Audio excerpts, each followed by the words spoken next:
No Calçadão da Fama, os funcionários colocam o nome de uma nova estrela, a atriz Elizabeth Sparkley. No dia da inauguração, os paparazzi fazem fila para tirar fotos da estrela recém-colocada. Nos dias seguintes, pessoas do mundo todo passam por lá, tiram fotos com ela, postam sorrindo e até tentam não pisar em cima. Mas com o tempo, o encanto desaparece, a estrela começa a rachar, a sujeira vai tomando conta, as pessoas pisam sem nem perceber e um dia um homem até deixa cair a comida bem em cima dela, sem querer. No presente, Elizabeth agora é apresentadora de um programa de fitness na TV. Ela entra no ar toda empolgada, com roupa justa de academia, fazendo os exercícios com energia. No fim do programa, manda um beijinho para a audiência e sai do estúdio. Caminha por um corredor longo, cheio de retratos dela mesma. Vários funcionários a cumprimentam. Hoje é seu aniversário de 50 anos. Ela para em frente ao banheiro feminino, mas a porta está trancada. Então decide entrar no banheiro masculino, que está destrancado. Pouco tempo depois, Harvey, o diretor da emissora, também entra, falando no celular sem notar que Elizabeth está ali. Durante a ligação, ele pede para um assistente encontrar uma substituta, alguém mais jovem, mais sexy, ele diz.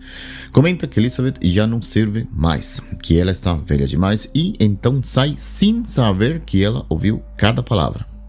Na cena seguinte, vemos Harvey conversando com Elizabeth. Ele diz que ela está demitida. Tenta justificar. Eu preciso dar ao público o que ele quer.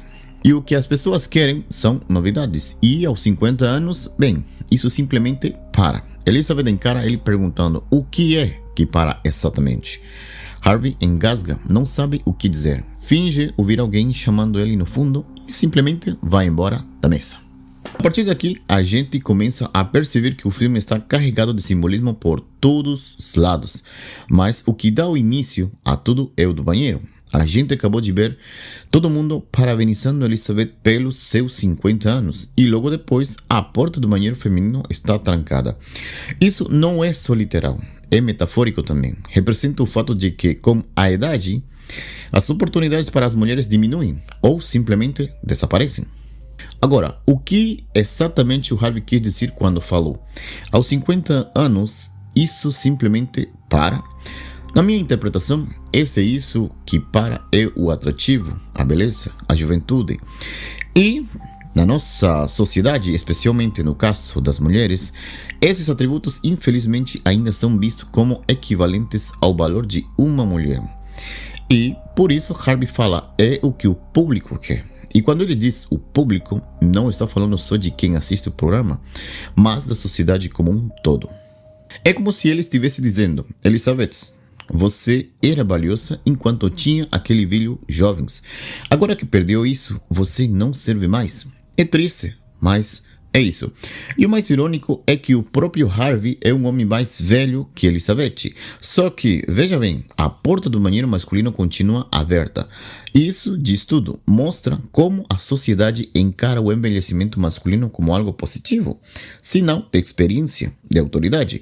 Mas quando se trata das mulheres, o mesmo envelhecimento é visto como uma perda. Uma mulher mais velha é colocada de lado.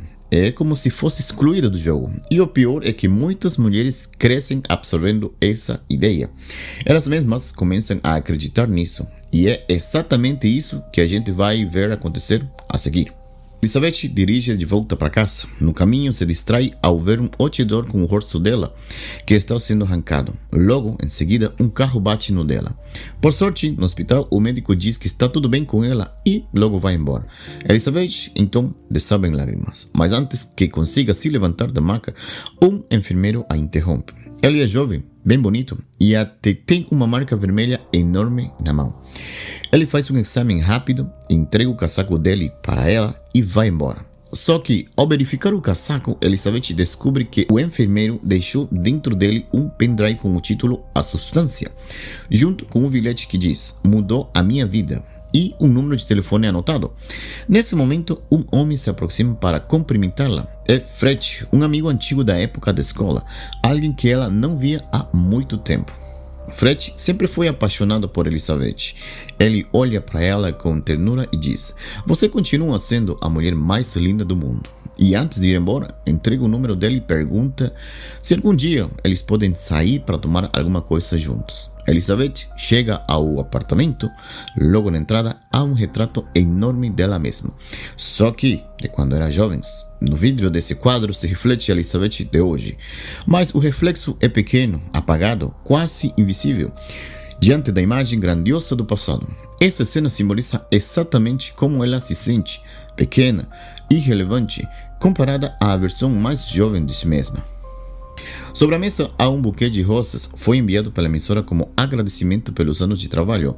No cartão, uma frase curta, mas cortante: "Você foi incrível." Foi.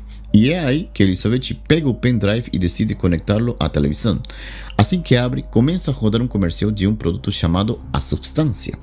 A promessa é tentadora. Com apenas uma injeção, você pode se tornar uma versão melhor de si mesmo, mais jovem, mais bonita, mais perfeita.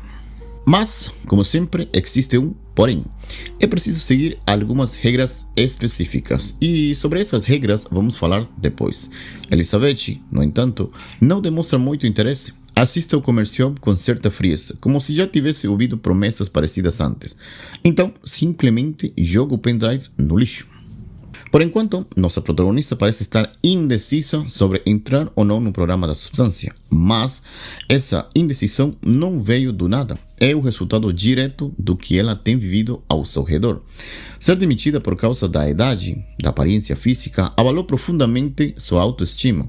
Isso fez o pêndulo pesar para o lado da insegurança. É como se a ideia de se tornar uma versão melhor, mais jovem, mais bonita, começa a parecer tentadora. As palavras de Fred dizendo que ela ainda é a mulher mais linda do mundo ajudam um pouco. Por um momento, ela se sente vista, valorizada. Mas logo depois vem mais um golpe. O bilhete que, junto ao buquê, fala: "Foi incrível." O passado brilha, mas o presente parece opaco. Essa mensagem, apesar de parecer um elogio, na verdade, para muitas pessoas machuca, porque diz entre linhas que ela já não é mais aquilo que um dia foi, e isso pesa. Mais um passo em direção à decisão, e é o que ela ainda não sabe, é que alguns golpes mais ainda estão por vir, e vão empurrá-la de vez para dentro do programa da Substância. Aquela noite, ela saiu para um bar, ver se conhecia algum cara, ou pelo menos se divertia um pouco. Estava usando um vestido com as costas totalmente à mostras, bem ousado, e passou a noite toda tomando martins, mas completamente sozinha. Do lado, ela viu um cara dando em cima de uma garota mais nova. Aquilo bateu. Foi aí que ela pediu outro drink, e mais um, e mais um. E foi nesse embalo que, quando chegou em casa, meio tonta, decidiu catar aquele pendrive que tinha jogado no lixo. Achou e ligou para o número que estava anotado no bilhete para pedir a tal substância. Do outro lado da linha, a voz só falou um número, uma direção e desligou. Frio, curto. Na manhã seguinte, Elizabeth viu algo no jornal que a deixou ainda pior. Um anúncio dizendo que estavam procurando a nova Elizabeth. O único requisito: ser linda e ter entre 18 e 30 anos. Aquilo destruiu ela por dentro. De novo, mas logo em seguida apareceu o que parecia ser a resposta para todas suas inseguranças dela. No meio das cartas do correio tinha um envelope com o nome da Substância. Dentro dele, um cartão de acesso. Ela pegou o cartão, respirou fundo e foi até o endereço que tinha passado. Chegando lá, encontrou uma porta misteriosa. Só dava para passar se arrastando. Sim, no chão mesmo. Lá dentro, um quarto todo branco, cheio de armários. No dela tinha um pacote, um kit com tudo o que precisava para usar a tal substância. Elizabeth se olhou no espelho, olhou seu próprio corpo, pensou de novo e aí se aplicou o líquido ativador no braço. Segundos depois, uma dor absurda tomou conta dela. Ela caiu no chão, se contorcendo. A coluna começou a se mexer de um jeito estranho, como se tivesse alguma coisa nascendo ali dentro, até que a pele se abriu. Sim, se abriu em dois. E então, das costas dela saiu uma mulher. O nome dela era Sue. Antes de te contar qual foi o resultado daquela injeção, acho importante deixar uma coisa bem clara. O que levou Elizabeth até esse ponto foram todos aqueles estímulos negativos que já mencionei. cada um deles foi empurrando a autoestima dela para o buraco, até que ela acabou buscando uma saída naquela substância. Foi ouvir que tinha sido demitida por estar velha, foi aquele bilhete estranho junto das flores, foi a solidão no bar, foi ver uma mulher mais jovem sendo desejada enquanto ela era ignorada. E ainda por cima, aquele anúncio do jornal procurando uma substituta para ela. Tudo isso foram coisas que viram de fora, não dela. Isso parece sugerir algo importante, que a autoestima, ou se a gente for olhar pela etimologia da palavra, o próprio valor não é tão próprio, assim como a palavra faz parecer. Na real, a autoestima nunca é completamente nossa. Ela sempre se construi em relação aos outros. Ela nasce da comparação entre como eu me enxergo e aquilo que a sociedade diz que tem valor, que merece ser admirado. E esse é um dos conceitos mais fortes de todo o filme. Então guarda isso bem, porque daqui a pouco eu vou voltar nesse ponto. Sue, a mulher que saiu de dentro das costas da Elizabeth, se olha no espelho e percebe que ela é linda, é mais jovem, com um corpo daqueles que a maioria da sociedade chamaria de perfeito. Depois de tomar um banho, ela nota que o nariz começou a sangrar. Algo está errado. Ao investigar, descobre que precisa se aplicar um líquido estabilizador, mas esse líquido só pode ser tirado com uma seringa das costas da própria Elizabeth. Assim que esse líquido entra no corpo dela, Sue se recupera, se sente bem de novo. Mas para entender direitinho o que está acontecendo aqui, a gente precisa entender como essa substância funciona. No comercial que a Elizabeth viu no começo, é explicado que o tal de kit vem com 4 itens. O primeiro é o ativador. Foi aquele líquido que a Elizabeth injetou. Só pode ser usado uma única vez.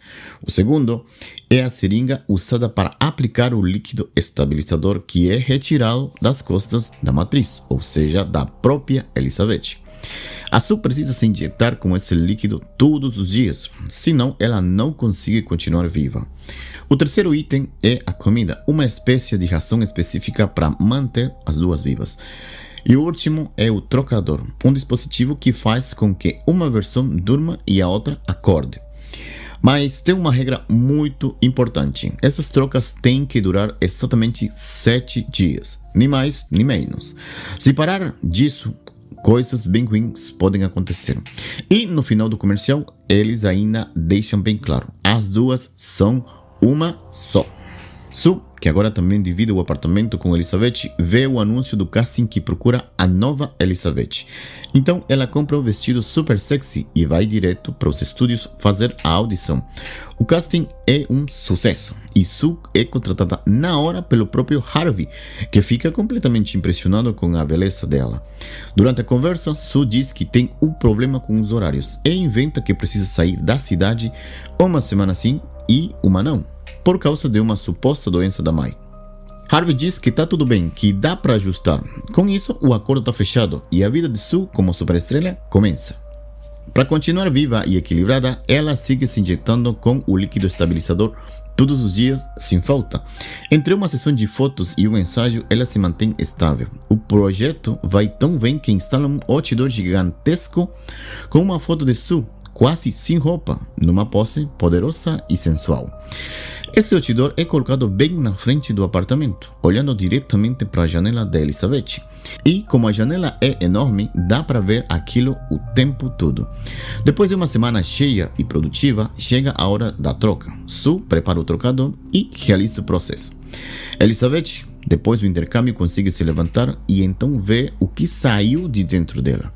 Aquela versão mais jovem e perfeita que a substância tinha prometido. Ela observa Sue com atenção, repara no corpo, no rosto, na aparência inteira dela, ali no banheiro. Mais tarde, decide ir aos estúdios onde costumava trabalhar, mas quando chega lá, fica em choque. Todos os retratos dela foram retirados das paredes, sumiram. Harvey entrega suas coisas numa caixa, junto com um livro de receitas, como presente de despedida. Quando Elizabeth volta, começa a sua nova rotina, se é que dá para chamar assim. Agora, tudo que ela faz é comer, tomar banho e matar o tempo vendo infocomerciais jogada no sofá. Elizabeth está tão desligada da própria vida que chega a fuçar a comida da Sue, só para calcular quantos dias ainda vai ter que aguentar acordada antes da próxima troca. Os 7 dias passam e agora é a vez de Sue voltar. Ao ver que Elizabeth desperdiçou completamente seu tempo acordada, Sue decide construir um cômodo secreto atrás do banheiro para esconder o corpo dela. Um vizinho, incomodado com o barulho da obra, bate na porta. Ele acha que é a Elizabeth causando confusão, então começa a gritar e reclamar. Mas assim que ele vê que quem abre a porta é Sue, linda, sorriente, sedutora, o tom dele muda na hora. Em vez de reclamar, ele fica nervoso e até se oferece para ajudar. Sue recusa, fecha a porta e termina a construção. Assim que o quarto secreto fica pronto, ela tranca Elizabeth lá dentro. Depois disso, Sue retira um quadro enorme com o rosto de Elizabeth que ficava pendurado na sala, deixando visível somente o outdoor com o rosto dela, Sue. No dia seguinte, Sue grava seu primeiro programa junto com os outros dançarinos. Ela faz exercícios e movimentos coreografados que enxergam os traços do corpo, as curvas e a beleza ideal. No final, Sue se despede das câmeras usando exatamente as mesmas frases e gestos que Elizabeth usava. Mas agora ela é a estrela. Quando a gravação termina, ela caminha pelo corredor onde antes estavam os cartazes da Elizabeth. Agora há um novo, com o rosto de Sue brilhando. É a última noite da Sue antes de ter que fazer a troca. Ela percebe que a comida da Elizabeth está quase no fim, mas diz que não vai demorar muito. Então ela sai para se divertir com os amigos. A noite termina com Sue de volta ao apartamento acompanhada de um cara, um motociclista com que está prestes a passar a noite. Enquanto tira a roupa, o nariz dela começa a sangrar. Ela esqueceu de se aplicar o líquido estabilizador, mas, para azar da Sue, ela não tem mais estabilizador. Já se passaram os 7 dias. Desesperada, ela corre para o banheiro, pega a seringa e decide tirar mais líquido das costas da Elizabeth, mesmo sabendo que as instruções proíbem isso totalmente. Depois de uma noite intensa com o cara, chega a vez da Elizabeth acordar. Ao levantar, ela vai até a sala, encontra um bilhete deixado pelo motoqueiro da Sue. Ele diz que vai passar mais tarde para buscar o capacete. Só que a atenção da Elizabeth vai para outra coisa. Ela olha para sua própria mão e entra em choque. Um de seus dedos começa a envelhecer de forma grotesca. A pele é enrugada, seca, como se estivesse apodrecendo. Ela entende na hora. Isso aconteceu porque a Sue roubou horas do seu tempo. Assustada, Elizabeth liga para o número da empresa da substância. Do outro lado da linha, explicam para ela o que está acontecendo. O que é retirado de um lado é tirado do outro. Eles deixam claro que isso é irreversível e reforçam: não existe um eu e um ela. Vocês duas são uma só. O dedo é só o começo. Cada vez que Sue se estender seu tempo, Elizabeth vai se deteriorando mais e mais, até virar algo deformado, um corpo monstruoso. Logo depois, Elizabeth assiste ao vídeo do programa onde Sue aparece como a nova protagonista. As câmeras exploram cada detalhe do corpo dela, enaltecem sua beleza, a perfeição das curvas, e tudo isso só faz que Elizabeth se sentir mais ainda horrível. A transformação que o dedo da Elizabeth sofreu, para mim, tem 2 significados bem claros. Primeiro, é um dedo com características típicas de uma pessoa vanidosa, só que exageradas e mostradas de forma grotesca. Para mim, isso é o filme colocando na mesa o tema da velhice e como a nossa sociedade enxerga o envelhecer como algo repulsivo. Mas já vamos chegar nesse ponto. O segundo simbolismo é ainda mais profundo. Através desse deterioramento físico que Elizabeth vai passando, a gente consegue perceber como a autoimagem dela vai se desgastando. Quanto mais ela se compara com a versão antiga, mais vai se odiando, mais vai se sentindo feia, insuficiente, descartável. E é importante entender uma coisa: o filme enxerga essas características não porque a velhice seja grotesca, mas porque é assim que Elizabeth enxerga a velhice em si mesma. Como algo feio, como algo que dá nojo, como algo que ela não aceita. Depois desse susto, Elizabeth caminha até o depósito para buscar o refil da substância. Dessa vez, ela está completamente coberta, óculos escuros, casaco pesado, luvas É um contraste enorme se comparando a como ela se mostrava no início do filme, com roupas justas no programa de TV ou com aquele vestido descotado no bar. Tudo isso mostra o quanto sua insegurança está crescendo. Depois de pegar o pacote, Elizabeth vai até uma cafeteria e é lá que acontece algo surpreendente. Um senhor bem idoso, de olhos azuis, sentado bem na frente dela, diz com calma: "Parece que o tempo não passa, né? 7 dias. Elizabeth o encara com atenção e então percebe. Ele tem uma cicatriz nas costas e também a mesma mancha vermelha que o enfermeiro tinha na mão. E é aí que tudo se revela. Aquele senhor também foi cliente do programa da substância. Elizabeth fica horrorizada, mas antes que consiga se levantar e sair correndo, o idoso solta uma frase que a paralisa.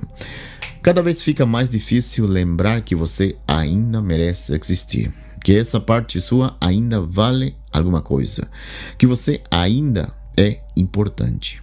Assustada, Elizabeth sai correndo de volta para o apartamento, mas no meio do caminho esbarra, por acaso, com o mesmo cara da moto com que ela tinha dormido. Só que agora ela está irritada e a trata com um desprezo total, como se ela fosse um estorbo, e logo depois vai embora sem dizer nada. A cena que acabamos de ver com o senhor idoso me parece profundamente simbólica. Ele não é uma mulher, ou seja, o valor dele não está diretamente ligado à beleza física. Mesmo assim, ele diz que às vezes é difícil lembrar que ainda merece existir. Isso revela algo muito triste, mas real. Na sociedade em que vivemos, o valor das pessoas costuma ser medido pela sua capacidade de produzir. E enquanto mais envelhecemos, mais a sociedade nos considera irrelevantes, seja no mercado de trabalho, seja no espaço cultural. Quando alguém deixa de ser produtivo, parece que também perde o direito de ter valor, de ter propósito, de ser escutado.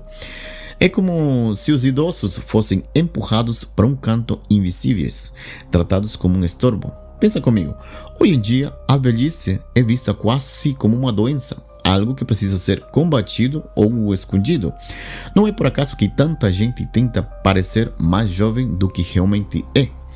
No caso da Elizabeth, por exemplo, o trabalho dela estava diretamente ligado à beleza, à juventude. Ou seja, quando ela perdeu uma, perdeu a outra também.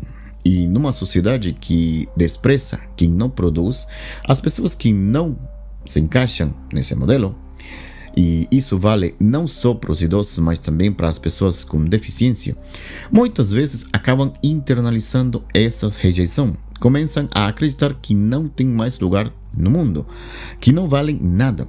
E o pior disso é que perdem até o sentido de continuar. Mais tarde, Elizabeth encontra entre suas coisas o número do Fred e lembra de quando ele diz que ela ainda era a mulher mais linda do mundo. Decide ligar para ele e os dois combinam a sair para um bar naquela mesma noite. Elizabeth fica radiante ao telefone e Fred parece tão empolgado quanto ela. Para esse encontro, Elizabeth escolhe um vestido vermelho e salto alto, roupas que ela não usava há muito tempo. No banheiro, se maquia com cuidado, como se quisesse reencontrar uma versão esquecida de si mesma.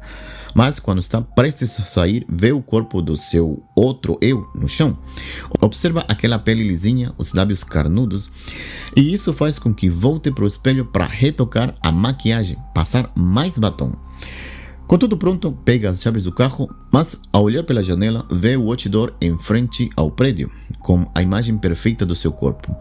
Isso a faz voltar mais uma vez para o banheiro, agora para cobrir o decote. O tempo está passando, ela vai se atrasar, mas ao encostar a maçaneta da porta, vê seu reflexo distorcionado no metal. A curvatura faz com que seu rosto pareça horrível e monstruoso. Esse pequeno reflexo quebra tudo por dentro. Elizabeth volta para o banheiro, começa a tirar a maquiagem com raiva, esfregando o rosto com força, bagunça os cabelos, quase como se quisesse destruir a própria imagem. A noite termina com Elizabeth trancada no quarto, incapaz de sair. Enquanto isso, Fred fica sozinho no restaurante esperando por um encontro que nunca chegou. Tudo isso pelas comparações constantes que, assim como o reflexo na maçaneta, acabaram distorcendo completamente a maneira como Elizabeth se enxerga. Como eu já disse antes, a autoestima nasce da comparação entre o que a gente percebe sobre si mesmo e o que a sociedade dita como sendo algo valioso. E essa cena retrata perfeitamente o que vive uma mulher comum. Comparações constantes que geram inseguranças constantes. Vivemos em uma sociedade onde o tempo todo estamos cercados por imagens que representam o que é considerado bonito, desejado ou admirado. São garotas em outdoor, supermodelos nas passarelas, vídeos nas redes sociais cheios de rostos e corpos perfeitos. A gente vê como esses corpos são o que recebem atenção, curtidas, elogios, amor. Isso já é passado. Mas o pior é que esses padrões são inalcançáveis. Estão completamente editados. É uma competição injusta, porque você não está competindo com algo real. Nem mesmo as supermodelos das campanhas publicitárias se parecem com aquilo na vida real. E nem preciso ir tão longe. Quantos filtros existem no TikTok ou no Instagram que te deixam com a pele lisa, os olhos maiores, o rosto simétrico, o corpo mais fino? Agora, se a gente para pensar, ou melhor, pensar mal mesmo, talvez exista gente que se beneficia muito em criar essas inseguranças, principalmente financeiramente. Vamos lembrar o que aconteceu com Elizabeth para entender isso melhor. Ela foi bombardeada de todos os lados com a imagem que diziam que ela deveria ser. Isso inevitavelmente gerou uma insegurança enorme. E foi aí que apareceu a substância, oferecendo uma solução mágica. Na vida real, essa solução aparece como produtos de beleza, procedimentos, cirurgias, tudo prometendo te deixar mais próxima desses padrões irreais que você vê o tempo todo. Mas a verdade é que essas soluções sempre vão te decepcionar, porque esse ideal que vendem pra gente nunca vai ser alcançado. Sabe por quê? Porque ele nem existe. E se a gente continua pensando mal, como eu já disse antes, dá para entender direitinho o motivo das indústrias da beleza e estética continuarem reforçando as nossas inseguranças. Se não fizessem isso, as vendas delas iam a despencar. Agora, se todo mês inventam um novo motivo para você se sentir mal consigo mesma, sempre vai existir um novo produto para te vender. Então, quando uma propaganda mostra uma modelo super editada ao lado de um creme ou um batom, o que está dizendo mesmo que não diretamente é, para você ficar assim, só falta comprar isso. O mais triste é que esse monstro se alimenta sozinho. A sociedade toda já internalizou essa ideia de que esse padrão inalcançável é o que todo mundo deveria ser. Isso é perigoso, porque em vez de combater o problema da verdade, o que fazem é colocar um Van-Eyck no machucado, muito mais profundo. Por isso que às vezes frases como se ame do jeito que você é ou se aceite como você é soam quase cruéis, porque não é tão simples assim. Não dá para só decidir amar seu corpo no vazio. Quando você é bombardeado por todos os dias por esses padrões impossíveis e depois olha no espelho, é normal se sentir mal. Por mais que tente, você nunca vai se parecer com aquilo, porque ninguém se parece com aquilo na vida real.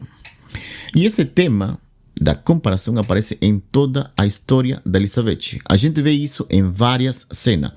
O outdoor vem na frente na casa dela, a foto enorme da Elizabeth jovem pendurada no apartamento, a forma como sua versão jovem repete exatamente os mesmos gestos na TV, o corpo dela ali visível no banheiro o tempo todo, ou até mesmo nas atitudes das outras pessoas. Harvey, o vizinho, o cara da moto, todas essas cenas servem para reforçar a comparação constante que vai destruindo a autoestima da Elizabeth um pedacinho cada vez. Chega o tão esperado dia da troca e Sue acorda furiosa quando percebe que Elizabeth passou 7 dias comendo besteira, vendo TV e deixando a casa toda bagunçada. Irritada, Sue liga para a central da substância para reclamar, mas a resposta sempre é a mesma: não existe ela e eu. Vocês duas são uma mesma pessoa. Mesmo com esse incômodo, as coisas parecem só melhorar ainda para Sue. Harvey a chama para uma reunião em seu escritório e dá a notícia. O público está apaixonado por você. Os índices da audiência do programa dispararam. Empolgado, ele propõe que ela seja a apresentadora do Dia Especial do Ano Novo, um evento que é assistido por dezenas de milhões de pessoas. Sue, claro, aceita com um sorriso de orelha a orelha. Mas Harvey faz um alerta. Vai precisar ensaiar bastante para chegar lá. O problema é que Sue precisa ficar acordada por mais de 7 dias seguidos. Então ela começa a exceder o tempo permitido e segue retirando mais e mais líquido estabilizador do corpo da Elizabeth. E é aí que a coisa começa a desandar. Quando a troca finalmente acontece e Elizabeth acorda, seu corpo está profundamente envelhecido e deteriorado de um jeito quase grotesco. Cabelos completamente grisalhos, pele flácida, ressecada e cheia de rugas, varizes visíveis em uma das pernas, unhas amareladas, manchas de sol espalhadas e inchaços no corpo resultado do acúmulo de fluido. Como se todo o tempo e desgaste que Sue usou para brilhar tivesse sido cobrado com juros e crueldade no corpo de Elizabeth. Furiosa, Elizabeth liga para a central da substância. Lá explicam que ela pode encerrar o experimento se quiser. Mas ao olhar novamente o outdoor gigantesco com a imagem da Sue e lembra que as duas são uma só, na verdade a mesma pessoa, Elizabeth decide continuar. Naquela noite, enquanto cozinha, usando o livro de receitas que o Harvey lhe deu de presente, a TV exibe uma entrevista de Sue. Durante a entrevista, Sue solta comentários sarcásticos e cruéis, zumbando da idade da Elizabeth com frases como "era fins jurássicos, uma dinossauro de licra".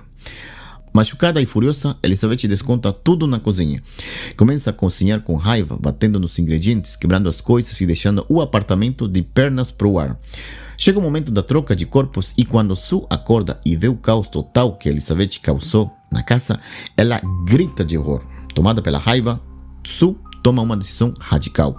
Não vou trocar mais com aquela velha. Ela pega vários frascos e começa a extrair mais líquido estabilizador da coluna de Elizabeth, guardando tudo como reserva pessoal. Faz isso com um desprezo total, ofendendo Elizabeth, velha, gorda, inútil. E assim passam 3 meses. Sue continua levando sua vida normalmente, fugindo de qualquer nova troca. Mas o tão aguardado show do ano novo está a apenas um dia de distância. E Sue já não tem mais nenhuma gota de estabilizador. Desesperada, tenta extrair mais do corpo de Elizabeth, mas descobre horrorizada que acabou tudo. As dores e os sangramentos nasais começam a ficar cada vez mais intensos. Sue precisa do estabilizador com urgência. Desesperada, liga para o número da substância, mas a resposta é direta. Você já usou tudo o que tinha direito. A única maneira de gerar mais líquido agora é trocando de corpo com a matriz original. Sue, fraca, quase desmaiando, se arrasta até o banheiro com as últimas forças e realiza a troca. Quando Elizabeth acorda e vê o estado do seu corpo após 3 meses sem retorno, solta um grito. Seu corpo agora é de uma idosa decrépita, esquelética, com uma enorme concuna, sem cabelo, com os braços e pernas retorcidos. Ou, simbolicamente, agora sua autoimagem está tão destruída que ela literalmente se enxerga como um monstro. Elizabeth liga imediatamente para a substância e pede o encerramento do experimento. Se cobre inteira com roupas, sai de casa e vai a buscar o kit de finalização. De volta ao apartamento, ela arrasta o corpo de Sue até a sala, pega a seringa e começa o processo. Vai injetar o líquido no coração de Sue para encerrar tudo de vez. Mas no meio do ato, algo a faz parar. O olhar da Elizabeth se fixa nas flores que tinham sido enviadas para Sue. O cartão dizia: "Vão te amar". Ela levanta os olhos e vê o outdoor com a imagem de Sue, seu rosto. Tudo isso a faz excitar. Elizabeth então retira a seringa do peito de Sue e tenta reanimá-la. Com a voz trêmula diz: "Eu preciso de você, preciso porque eu me odeio". E completa quase chorando: "Você precisa voltar, porque você é a única parte de mim que merece ser amada". A única parte que ela merece amor, aquela a qual Elizabeth se refere, é a sua parte jovem, quem ela costumava ser. Essa juventude foi representada o tempo todo pela Sue. Lembra? Toda a identidade da protagonista gira em torno disso. Ela não tem filhos, não tem um parceiro e também não tem muitos amigos. A parte jovem dela foi a única que recebeu amor, aplausos, a atenção a vida inteira. É por isso que ela não quer apagar a Sue, porque apagar isso seria o mesmo que deixar essa parte ir embora. Ela ainda não está pronta para se despedir. Por isso, ela pega o trocador e enfia a agulha direto no coração. Com isso, consegue reanimá-la, mas algo completamente inesperado acontece. Pela primeira vez, as duas estão acordadas ao mesmo tempo. Por um instante, elas se encaram em choque, mas logo Sue percebe o que Elizabeth tentou fazer. Ela tentou matá-la, e aí Sue parte para cima, com toda a raiva acumulada. Começa a espancar Elizabeth sem piedade. Elizabeth tenta se defender, luta pela própria vida, mas Sue é mais forte e vence. Antes de dar o golpe final, de esmagar o rosto dela, as duas se olham no espelho. A imagem das duas ali, lado a lado, parece congelar. Sue por um segundo, mas só por um segundo. Em seguida, ela continua. Parte para cima, arrebenta Elizabeth no chão, chutando sem parar. De repente, flashes invadem a mente de Sue. O tema da substância é a lembrança do que as duas são uma só. Isso faz Sue parar, mas já é tarde demais. Elizabeth não sobreviveu. Acho que essa briga que a gente acabou de ver pode ser interpretada como uma luta constante da juventude contra a ideia de envelhecer. Pensa comigo, durante todo o filme, teve várias cenas que destacavam a sensualidade, a juventude da Sue, quase como um culto à juventude. E essas cenas não estão ali por acaso. Hoje em dia, esse culto ao que é jovem está mais forte do que nunca. A gente valoriza o novo, o bonito, o fresco e despreza o velho. Mas tem uma baita contradição aí. Quem vive exaltando a juventude inevitavelmente está perdendo o direito de viver dentro dela. Um pouquinho mais a cada dia, viver colocando os idosos de lado, sentindo medo da velhice, tratando os mais velhos como se fossem descartáveis, é como atirar no próprio pé. Porque todos nós, sem exceção, vamos acabar ali, naquele mesmo lugar. Essa briga, no fundo, é uma declaração triste. A parte da Elizabeth que acreditava que só era valiosa enquanto era jovem, venceu. E venceu porque, infelizmente, ela não conseguiu encontrar nenhum valor real nessa nova fase da vida. E por isso, ela se foi. Sue limpa o sangue do corpo e vai direto para o estúdio. É noite de show e ela precisa estar pronta. Harvey a recebe cheio de elogios, dizendo o quanto ela está linda naquele vestido azul. Mas Sue começa a se sentir muito mal. Vai correndo para o banheiro e, ao se olhar no espelho, se desespera. Os dentes estão começando a cair. Ela sabe que tem que agir rápido. Está quase na hora de entrar ao vivo. Então decide voltar para o apartamento para se aplicar o líquido ativador, mesmo sabendo que ele só pode ser usado uma vez. Mas antes que consiga escapar, Harvey aparece com um grupo de homens. Ela apresenta seus acionistas, que olham como se ela fosse um produto em prateleira. Mesmo assim, Sue consegue disfarçar o próprio estado e finalmente foge até seu apartamento. Lá, enquanto injeta o ativador, ela se encara no espelho e implora: por favor, me dá uma versão melhor de mim mesma. O ativador faz efeito e ela sente a mesma dor que Elizabeth sentiu. Mas o resultado é completamente diferente. Em vez de surgir uma nova versão velha de Sue, o que emerge é um monstro deformado, um corpo coberto de dentes, cabelos, olhos por todos os lados. Mal dá para dizer que é humano. Nas costas do monstro está grudado o rosto de Elizabeth. Esse ser, a partir de agora, passa a ser chamado de Monstro Eliza Sue. Veste o mesmo vestido azul, coloca um par de brincos e pega uma das fotos antigas de Elizabeth. Corta o rosto da imagem e usa uma máscara cobrindo a própria deformação. Elisa Sue então se dirige até o set. Lá, a transmissão do grande show de Ano Novo já começou. Quero que a gente repare numa coisa importante. Nesse show tem espectadores de todas as cidades, inclusive meninas bem pequenas. Mas no palco, entre as pessoas que fazem parte do espetáculo, estão mulheres nuas ou usando roupas super provocantes. O fato de ter meninas pequenas assistindo a tudo isso pode ser uma forma simbólica de mostrar o quanto as mulheres estão expostas desde cedo à objetificação. Desde pequenas, elas já são impactadas por esse ideal de beleza intangível, esse padrão cruel que diz o tempo todo como elas deveriam ser, parecer, se vestir. É como se o mundo já começasse a moldar o corpo e a mente delas antes mesmo de que elas saibam quem são. O monstro Elisa Su caminha do fundo até a frente do palco. No começo, o público estranha. Percebe que tem algo errado, mas aí a máscara de papel cai e o horror se revela. A primeira em gritar é uma mulher. Ela aponta e diz em choque: "É um monstro!" A plateia inteira entra em pânico. Começam a gritar, a se afastar, a pedir que alguém atire nela. Elisa Su tenta acalmar todo mundo dizendo: "Ainda sou eu, sou a Elizabeth, sou a Su." Mas ninguém quer escutar. Em vez disso, eles partem acima dela, começam a agredi-la, a bater com raiva e medo. Enquanto Elisa Su implora por piedade, gritando: "Sou eu, ainda sou eu mesma." Com essas palavras, dá para perceber que Elizabeth finalmente chegou a um lugar de aceitação e de integração de si mesma. Antes, ela se agarrava apenas a Su, ou seja, a sua parte jovens. O passado, aquela versão que ela achava ser a única digna de amor. Mas agora, por meio do que diz, a gente entende, Elizabeth entendeu que ela era a Su. Mas também a Elizabeth hoje tem 50 anos. A forma como ela se enxerga mudou. Ela percebeu que o valor dela não está só naquela que foi, mas também no que ela ainda pode ser.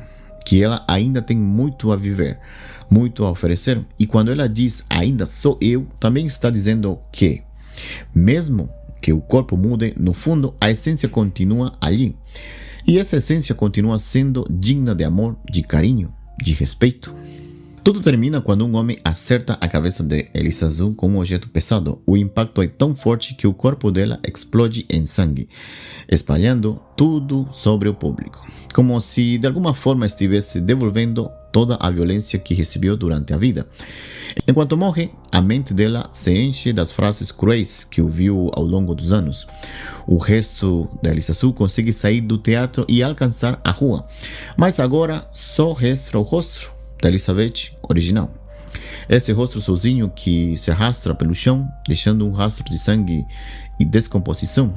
Ele segue lentamente até chegar na estrela de Elizabeth na calçada da fama. Ali, num último suspiro, o rosto de Elizabeth para sobre a estrela e começa a se desfazer. Aos poucos desaparece por completo. Essa história é ficção, mas a atriz que interpreta a Elizabeth, Demi Moore, é a prova viva de tudo que acabamos de analisar. Hoje, em 2025, ela tem 62 anos e provavelmente passou por algo parecido com o que viveu Elizabeth. Uma juventude em que era aclamada pela beleza, fazendo papéis de garotas jovens, mas com o surgimento de atrizes mais novas e o próprio envelhecimento, ela deixou de se encaixar no padrão da beleza. A popularidade diminuiu e ela começou a ser esquecida. Talvez, como Elizabeth, tenha enfrentado uma crise sem saber se ainda tinha algo a oferecer. Algo além daquele padrão de beleza do qual já não fazia mais parte.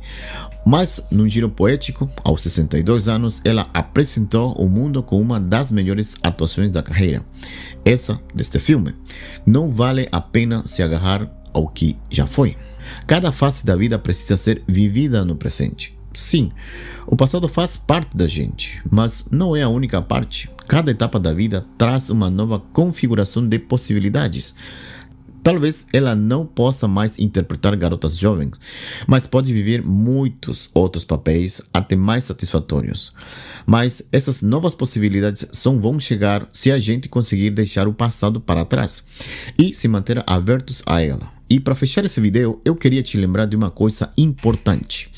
Mesmo que a autoestima pareça depender de se comparar com mandatos externos, isso não significa que a gente não possa fazer nada para mudar isso.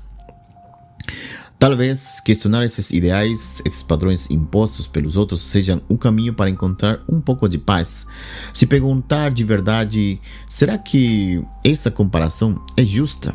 Será que eu preciso mesmo ser assim para merecer amor? Será que preciso alcançar essa imagem para ser valioso ou valiosa? Essas perguntas podem ajudar a gente a perceber que esses preconceitos não têm fundamentos. A gente não precisa cumprir esses ideais para ser alguém que merece carinho e amor. Porque uma pessoa é muito mais que o rosto dela, muito mais que a aparência física, é muito mais que a produtividade. Então, caso você tenha esquecido ou alguém tenha feito você esquecer, eu quero te lembrar, você vale muito mais que qualquer imagem. Beleza? Na verdade, é algo único, diverso e algo que é seu e não algo que deve ser imposto. Celebre suas conquistas, sua voz, suas ideias e, acima de tudo, seja gentil consigo mesmo, porque resistir começa por se olhar com compaixão mesmo e talvez principalmente quando o mundo não faz isso.